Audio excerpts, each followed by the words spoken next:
విజయవాడ నగరపాలక సంస్థలో పన్ను బకాయిలు దశాబ్దాలుగా పేరుకుపోయాయి.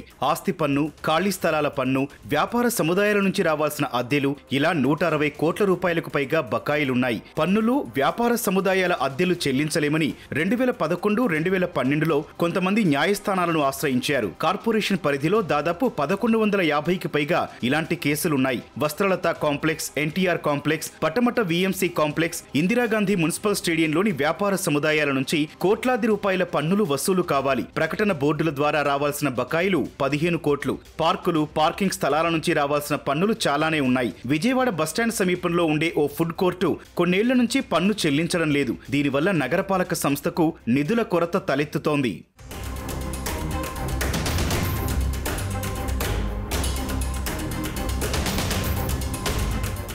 వీఎంసీకి రావాల్సిన పన్నులు, అద్దెల బకాయిల అంశాన్ని ఇటీవల వీఎంసీ కౌన్సిల్లో టీడీపీ సభ్యులు లేవనెత్తారు. దశాబ్దాల తరబడి పన్నులు రాబట్టకపోతే ఎలా అని ప్రశ్నించారు. ట్రేడ్ లైసెన్సుల పేరుతో రావాల్సిన బకాయిలు పెండింగ్ లో ఉండటం మంచిది కాదన్నారు. తమ నుంచి ముక్కుపిండి వసూలు చేస్తోన్న వీఎంసీ అధికారులు వ్యాపార సముదాయాలు, ఖాళీ స్థలాలు, ఆస్తి పన్ను చెల్లించిన వారి నుంచి ఎందుకు వసూలు చేయడం లేదని నిలదీశారు. బకాయిదారులతో ప్రత్యేక చర్చలు జరిపి త్వరగా పన్నులు వసూలు చేయాలని కౌన్సిల్ కు సూచించారు. స్పందించిన వీఎంసీ అధికారులు త్వరలో ఆ దిశగా చర్యలు చేపడతామని బదులిచ్చారు. విజయవాడ నగరపాలక సంస్థకి 2010వ సంవత్సరం నుంచి కూడా రావాల్సినటువంటి బకాయిలు ఉన్నాయి. వివిధ రకాల బకాయిలు కోర్టులో మేము చెల్లించలేమని కోర్టుకు అప్పీల్ చేసినటువంటి సందర్భాల్లో ఇవాళ వాళ్ళని పిలిచి సంప్రదింపులు జరిపి కార్పొరేషన్కి రావాల్సినటువంటి ప్రాపర్టీ ట్యాక్స్ని వసూలు చేసుకోవాల్సినటువంటి బాధ్యత ఇవాళ నగరపాలక సంస్థలో పనిచేస్తున్నటువంటి కమిషనర్ కానివ్వండి, జోనల్ కమిషనర్ కానివ్వండి, అడిషనల్ కమిషనర్ల మీద ఉంది.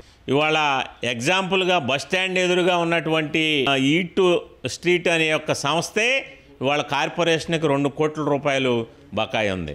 ఇవాళ 2 కోట్ల రూపాయలు ఒక కార్పొరేషన్ స్థలాన్ని లీజుకు తీసుకుని కార్పొరేషన్కి చెల్లించకుండా వాళ్ళు కరోనా 2021 నుంచి కూడా కాలక్షేపం చేస్తూ ఉన్నారు. అలాంటి చిన్నవాళ్ళు, పేదవాళ్ళే ఇంటి పన్ను కడుతున్నామండి. ఒక లేట్ అయితే దానికి వీళ్ళు ఇంట్రెస్ట్ వేస్తున్నారండి. మరి పెద్ద పెద్ద వాళ్ళందరూ కూడా షాపులు కానీ, ల్యాండ్ వీకింగ్ ట్యాక్స్ కానీ, ఇవి కానీ బోల్డ్ రావాల్సిన బకాయిలు ఉన్నాయండి.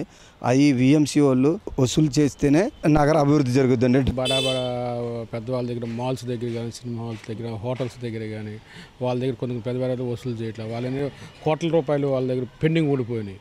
అవన్నీ వసూలు చేస్తే కొన్ని విఎంసీ వాళ్ళు కొంత బద్దం తగ్గిద్ది. దానివల్ల ఆ డబ్బు కూడా వస్తే ఏంటంటే డెవలప్మెంట్కి ఉపయోగపడుద్ది అండి. పెద్దవాళ్ళ దగ్గర కూడా వసూలు చేయాలి కదా. అట్లాగే అందరూ కానీ మరి అందరూ వసూలు చేస్తే నగరాభివృద్ధికి రోడ్లు అని, మరి డ్రైనేజ్ అని, మరి వాటర్స్ అని ఇవన్నీ సప్లై బాగుంటుంది కదా.